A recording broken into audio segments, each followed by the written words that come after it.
everybody wants to own the IP, and nobody bothers really about monetizing the IP or basically sharing the IP. But this traditional one-size-fits-all approach is not going to work for open innovation, and IP management should be adaptable to different situations. And IP and OS, suppose your company's,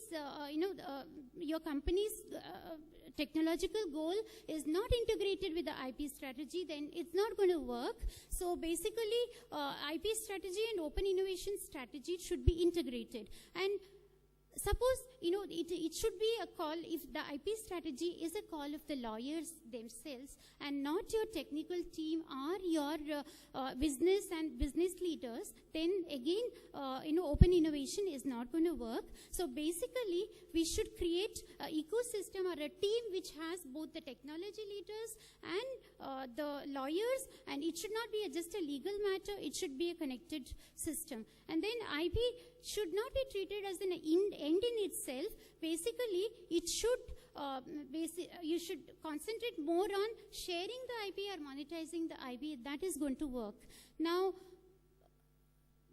for this, what we can do is we can look at the IP strategy adopted by different companies over the decade, and then see what are the factors that basically decides what is the right IP strategy. Now, the way I look at it is, there are two factors which affect the strategy, IP strategy that you take based on the experience of all the open innovators. The first is the technological environment. That is, whether the technology domain that you're working on is, whether it is fast evolving, whether it is fast evolving and unpredictable, or if there are any disruptive technology which can actually change the market that you are working on.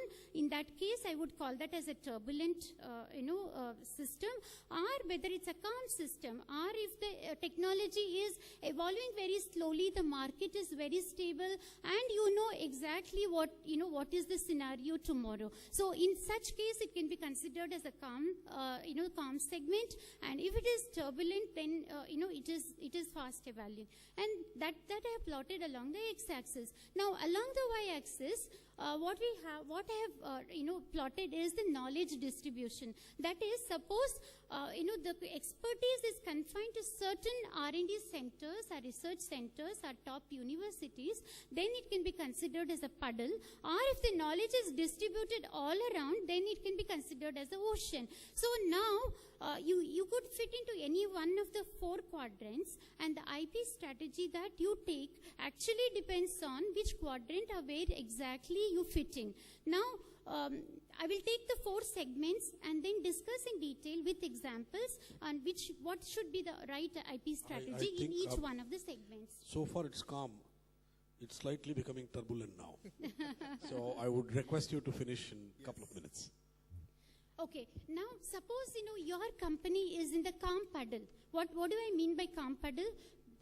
Basically, the technology is very, very, slowly evolving, and the knowledge is confined to certain groups. In that case, the IP strategy that is best suited is sign it, seal it, get it delivered in one sentence. So what do I mean by that? In that case, the IP strategy is typically, similar to the closed innovation system that we have. Many companies use this when they have a product pipeline and there is something lacking, in their product pipeline for which they don't have the IP or the technology. They would, go with partners who have ready-to-market ideas, and in such cases, they would take the, IP from them. They would buy the IP from there. Basically, IP becomes the currency of open innovation. So in that case, they would buy the IP. The best example that I can give is in the case of P&G. What they do is they collaborate with people through this connect and develop portfolio that they have. They partner with people who have the IP and the technology. They will just buy it and then introduce into their product pipeline. And the next segment, suppose you are in the exactly opposite scenario. Suppose you are in a turbulent ocean. In that case, what happens is that your technology is really fast evolving and unpredictable, and knowledge is distributed everywhere. In that case, what people generally do, and which works really wonderfully, is if you give it away, they will come back. So, how exactly it works is, like, we have come across people who are giving away their patents. There are many companies, for example, IBM gave away all the, critical patents that involved the Linux, for example, operating system. So that by giving away, their product became very, very robust, and people started using it. So the same example is the Eclipse, the product tool that they came out with. The moment they put it in the open source, people started using it, the modifications happened, it actually benefited the company and increased the product, the life cycle of the product. So, it really works when you're in the turbulent ocean. And then the next strategy is in the calm oceans. See, in this case, what happens is that you have knowledge distributed everywhere. There are a lot of experts in this area, and basically, but the technology is slowly evolving. In that case, what is the best, that you can do is spread the problem and then secure the solution. What do I mean by this?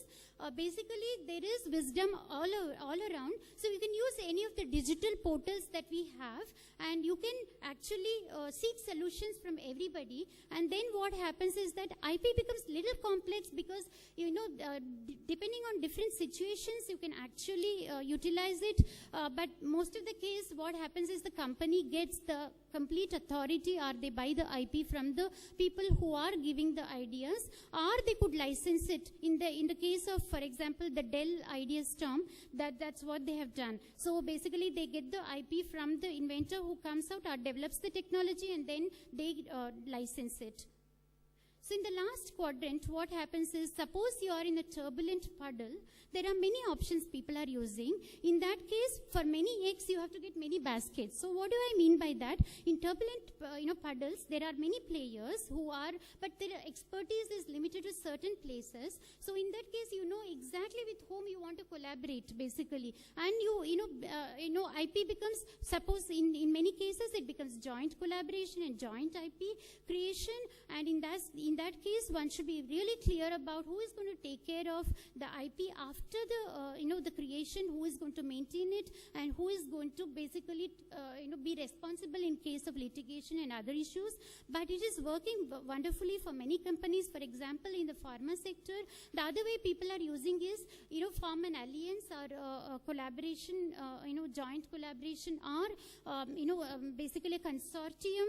For example, GSK, for example, is actively doing this, where they are collaborating with different partners. For example, certain products, they allow some partner to develop to some extent, and then they take over for commercialization and for FDA approvals. So in this case, what happens is the IP strategy, it depends on one case to another, but there are a lot of choices available, and there are experts, and already it has been demonstrated. To sum up, basically, based on the knowledge distribution and the technological environment that we are in, we can choose what kind of IP strategy is going to work.